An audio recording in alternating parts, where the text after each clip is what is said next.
Hey, Jeff Love here from Alternative Heating and Supplies. Today I'm going to talk about something that's pretty elementary for all of us that burn a wood stove here, but emptying a wood boiler and the best way to do it, or the best way that I've found to do it. So last night I put enough wood in to barely make it to the morning.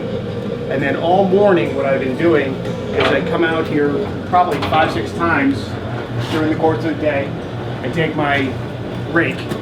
And you can pick these up at Home Depot and stuff like that. And I welded on a steel shaft. This is what they call a potato rake. And you just go back and forth in the wood stove, turning over the coals.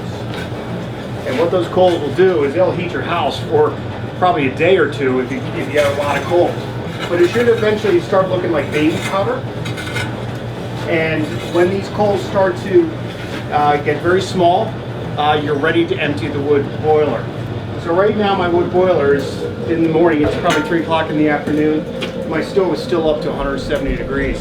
So I think I'm ready to go here and empty it out. So what you're first going to need is you're going to need a steel wheelbarrow. A lot of us have these backhoes with steel buckets on them. That's also very ideal. But the thing is once we start emptying the coals out, you're going to have to leave them in the steel wheelbarrow or bucket of your backhoe for at least 2 weeks, and I recommend even more. These coals will stay alive for 2, and I've seen them last 4 weeks. So you'll empty them 4 weeks later and you'll pour them in the wood line or into a pile somewhere, and it will start a fire. So be very careful with this and make sure you do it properly. Now the way I empty a wood stove is I just use a flat, heavy, full shovel, and you can even use a garden shovel if you'd like. And as you're going to see, I'm going to turn off here, I'm going to turn off my fan. And you're going to see, even though I've been raking it for about 8 hours, you can see it's still very hot. And the other thing you want to do too is you should sweep up your wood stove area where you have all your wood shavings and bark and chips and everything else, because these coals are hot and they will light this place up. So try to have a clean surface on the ground before you do this, because you will eventually drop a coal or two. Now I empty my stove a couple times a year. A lot of people ask me, well, that's not very many times. Well, as you can see by my things here, there's still a lot of baby powder. And when there's a lot of baby powder, that means I've burned up most of the wood inside the stove, and there's very little charcoal. Charcoal is energy, and you want to make sure you burn it and rake it constantly before you feed the stove. Because you keep turning that, you've got all that energy, and it produces a lot of heat. If you could only feel this right now. And here's a great example.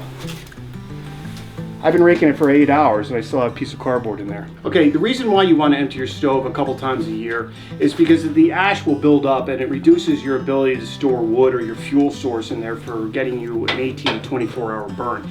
These traditional systems will get you an 18 to 24 hour burn if you have plenty of room in here. But if you fill it all the way up with ash, you reduce the amount of wood that you can put in there, and it will reduce your burn times. It also makes it run more efficiently, obviously with less coal and less ash. So try to do this when it gets up about 4 to 6 inches. That's when I like to do it. And for me, that's about half a year's worth, or half a season, heating season. So I get about maybe 3.5 months before I have to do this. And I do this a couple times a year. All right, so in conclusion, I took out about 80% of my coal and ash out of my wood stove. So all I'm gonna do is I'm gonna rake what's ever left level, and I'm gonna put some kindling in, get the fire started up again, and start all over again. And I'll do this at the end of the year as well, and I'll do another video that shows you how to close up your wood stove for the year. But I will leave this in my wood shelter here because it is a windy day and I don't want any of these sparks to be flying around. I'll keep it here for a couple days until the wind dies down, and then I'll put it outside by my wood line where I dump my coals and my ash. And I'll wait probably 3, maybe 4 weeks. So I hope this was helpful, and again, thank you for your support. Thank you, and have a good heating season.